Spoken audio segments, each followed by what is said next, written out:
Você está no canal Inteligência do Medo. Aqui, o desconhecido ganha voz e cada história é uma jornada pela escuridão que habita o impossível. Prepare-se para enfrentar o inexplicável, onde o medo não apenas assombra, mas pensa. A história de hoje começa agora. Sob o domínio da luz, a estrada estava deserta.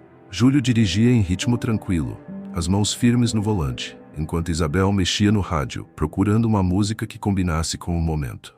Ambos riam, relembrando os momentos da festa que haviam deixado há pouco. A madrugada parecia calma, quase acolhedora. Foi uma das melhores festas que já fomos, disse Isabel, encostando-se no banco. Eu realmente precisava disso. Eu disse que ia valer a pena. Júlio respondeu, com um sorriso no rosto. Depois de semanas trabalhando tanto, nada como um pouco de diversão, né? Os dois haviam decidido pegar um caminho mais longo para evitar o trânsito de volta. A estrada secundária era cercada por árvores que pareciam se fundir ao céu escuro, sem outra iluminação além dos faróis do carro e das estrelas. De repente, Isabel ficou em silêncio. Seus olhos se fixaram no céu através do para-brisa. Júlio, olha ali, disse, sua voz soando mais baixa e tensa. Ele seguiu seu olhar e viu o que parecia ser um ponto de luz. No início pensou que fosse uma estrela, mas a forma como se movia era estranha. O ponto girava em círculos, acelerava e desacelerava de forma impossível para qualquer aeronave conhecida. O que é isso? Um drone? Júlio perguntou, diminuindo a velocidade. Não, Isabel sussurrou. Não se move como um drone. A luz desapareceu por um momento, deixando apenas o céu escuro. Antes que eles pudessem se tranquilizar, ela reapareceu, ainda mais brilhante, agora muito mais próxima. Júlio, acelera! Isabel gritou, o pânico evidente.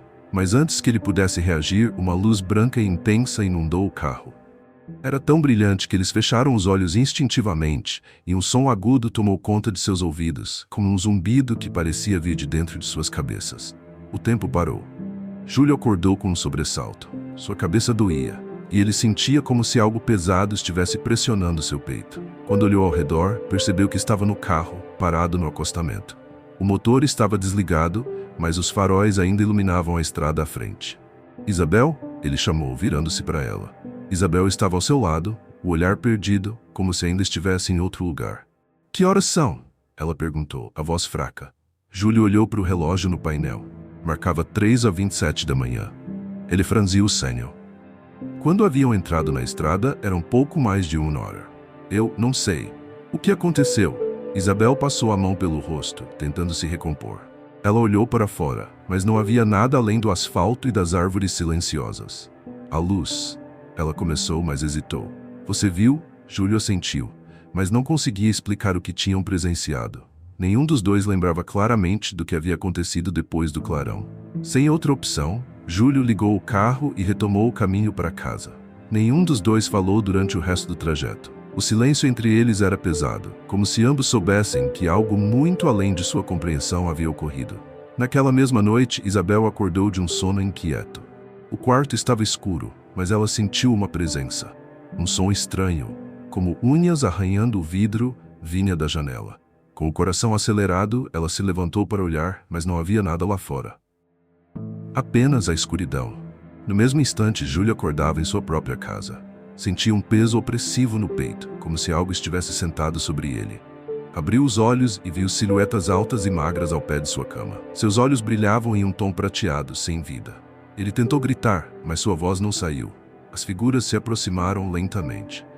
Júlio sentiu um frio intenso e, antes de perder a consciência, ouviu um som metálico, quase como um sussurro. Você nos pertence. Quando acordou, estava sozinho. O quarto parecia normal, mas ele sabia que o que havia ocorrido não era apenas um pesadelo. Os dias passaram, mas o medo não os deixou. Isabel começou a notar pequenos detalhes estranhos. Primeiro, era uma sensação constante de estar sendo observada. Depois descobriu uma cicatriz circular atrás de sua orelha. Júlio, olha isso, ela disse, puxando o cabelo para mostrar. Júlio franziu a testa. Ele levantou a própria camisa e viu uma marca similar na lateral de seu corpo, perto das costelas. O que é isso? Como isso apareceu? Ambos procuraram ajuda médica, mas os exames não revelaram nada além de cicatrizes superficiais. Os médicos disseram que poderia ser apenas algo que eles haviam esquecido, mas Isabel e Júlio sabiam que era mais do que isso. As visitas noturnas continuaram. Eles acordavam em lugares diferentes de suas casas, às vezes no chão ou em posições desconfortáveis. Havia memórias fragmentadas de luzes, sons e toques gelados, mas nada concreto. Decididos a buscar respostas, procuraram ufólogos e especialistas em fenômenos paranormais. A maioria os tratou como loucos ou simplesmente curiosos em busca de atenção. Até mesmo os amigos mais próximos começaram a se afastar, achando que eles estavam obcecados por algo que não fazia sentido. Isabel chorava frequentemente, enquanto Júlio se tornava cada vez mais paranoico. Passou a trancar portas e janelas todas as noites, mas nada parecia impedir as visitas. "Isso vai nos destruir", Isabel disse uma noite, sentada no sofá, as mãos tremendo. "Eu não vou deixar isso acontecer", Júlio respondeu, segurando sua mão com força. Na última noite que foram vistos, Isabel estava deitada no sofá, tentando dormir. Júlio estava na cozinha, olhando pela janela. Foi quando ele viu o mesmo ponto luminoso no céu, se movendo com a mesma agilidade impossível. "Isabel!", ele gritou. Ela correu até ele, apenas para ver a luz se aproximando. Desta vez, ela não hesitou. "É isso." Eles voltaram. Antes que pudessem reagir, a luz invadiu a casa, preenchendo todos os espaços. Júlio e Isabel foram envolvidos por um calor sufocante, e uma figura humanoide surgiu no meio do brilho. Era alto, magro, com olhos que pareciam devorar a luz ao redor. Não tinha boca, mas sua voz ecoou em suas mentes. "Vocês nos pertencem." Júlio tentou gritar, mas sua voz foi engolida pelo silêncio. Isabel sentiu as pernas fraquejarem, mas não havia para onde correr. Em um último lampejo de luz, ambos desapareceram.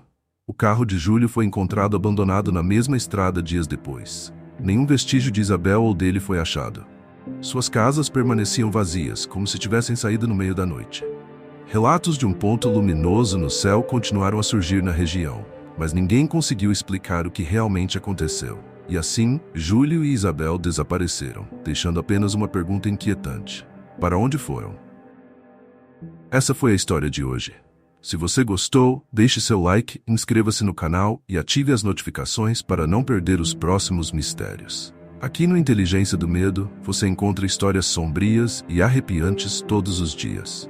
Obrigado por assistir e até a próxima, se você tiver coragem.